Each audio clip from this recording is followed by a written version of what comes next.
ചോർന്നൊലിക്കുന്ന വീട്ടിൽ ഒറ്റപ്പെട്ട വയോധികൻ. രണ്ടായി പിളർന്ന് തകർന്നു വീഴാറായ ഓടിട്ട വീട്ടിൽ വയോധികയുടെ ജീവിതം.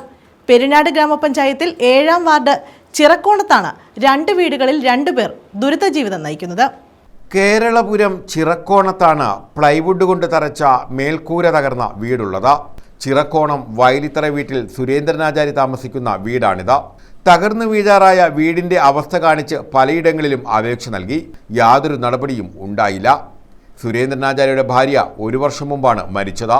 15 വർഷമായി ഇദ്ദേഹം ഇവിടെ താമസിക്കാൻ തുടങ്ങിയിട്ട്. മഴ പെയ്താൽ പുറത്തിറങ്ങാൻ പറ്റാതെ മുട്ടൊപ്പം വെള്ളത്തിലാണ് ഈ ഭാഗം. വാർദ്ധക്യമായതിനാൽ ജോലിക്ക് പോകാനും കഴിയാത്ത സ്ഥിതിയാണ്. പെൻഷൻ തുകയും റേഷനരിയുമാണ് ജീവിതത്തെ മുന്നോട്ട് കൊണ്ടുപോകുന്നത്. 15 വർഷമായി ഇവിടെ താമസമായിട്ട് 3ാമത്തെ മെമ്പറാണ്. വീട് തരാമെന്ന് പറയുന്ന അല്ലാതെ ആരും അതിനെപ്പറ്റി ശ്രദ്ധിക്കുന്നതേ ഇല്ല. എൻ്റെ ഒരു വീട് മാത്രമേ ഉള്ളൂ. മഴ പെയ്താൽ കുട പിടിച്ചുകൊണ്ട് അകത്തിരിക്കണം. പെക്ഷ തരാൻ ജീവിക്കുന്നത്. പക്ഷെ ആരും ഒന്നും തരാനില്ല. ഭാര്യയും മോനുള്ളതും മഴപ്പെട്ട് ഒറ്റപ്പെട്ട ജീവിതം. എനിക്ക് പറയാനുള്ളത് ഇത്രയുള്ള എനിക്ക് ഒരു വീട് വേണം. ജോലി എന്തോ? ജോലി കൂലിപ്പണി, പോച്ച പറിക്കാനും നിവൃത്തിയില്ല. ഒരു മാസത്തിൽ 10 ദിവസമെങ്കിലും പട്ടിണി കിടക്കും. ആ ശരിയാ, ആരുമില്ല തല. മഴയായി കഴിഞ്ഞാൽ കുടയും പിടിച്ചിരിക്കേണ്ട അവസ്ഥയാണ് വീടിനുള്ളിൽ. വീടിന്റെ ഷീറ്റുകൾ തുരുമ്പിച്ച് തകർന്ന നിലയിലാണ്. 6 സെന്റ് വസ്തുവിലാണ് തകർന്നു വീഴാറായ ഷെഡ് വെച്ചിട്ടുള്ളത്. മഴവെള്ളം കെട്ടിക്കിടക്കുന്നതിനാൽ മറ്റുള്ളവരുടെ പുരയിടത്തിലൂടെയാണ് റോഡിലേക്ക് യാത്ര ചെയ്യുന്നത്.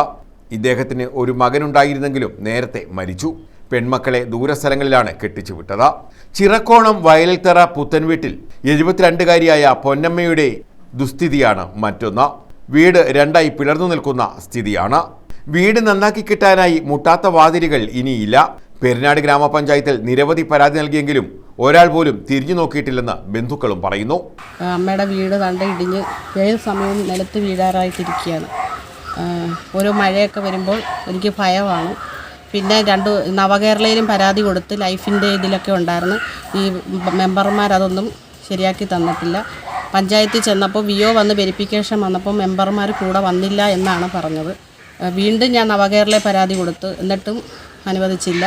പിന്നെ ഇപ്പോൾ ഈ പ്രകൃതിയുടെ ഇത് വന്നപ്പോഴും ഞാൻ വില്ലേജ് ഓഫീസർക്കൊക്കെ പരാതി കൊടുത്തു. അവർ വന്ന് പറഞ്ഞത് വീട് വാടകയ്ക്കെടുത്ത് അമ്മയെ വേറെ താമസിപ്പിക്കുക.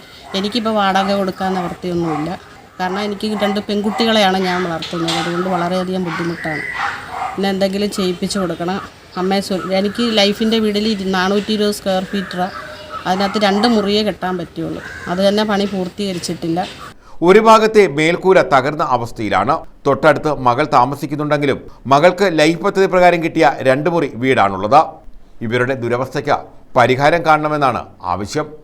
News bureau, Kundara.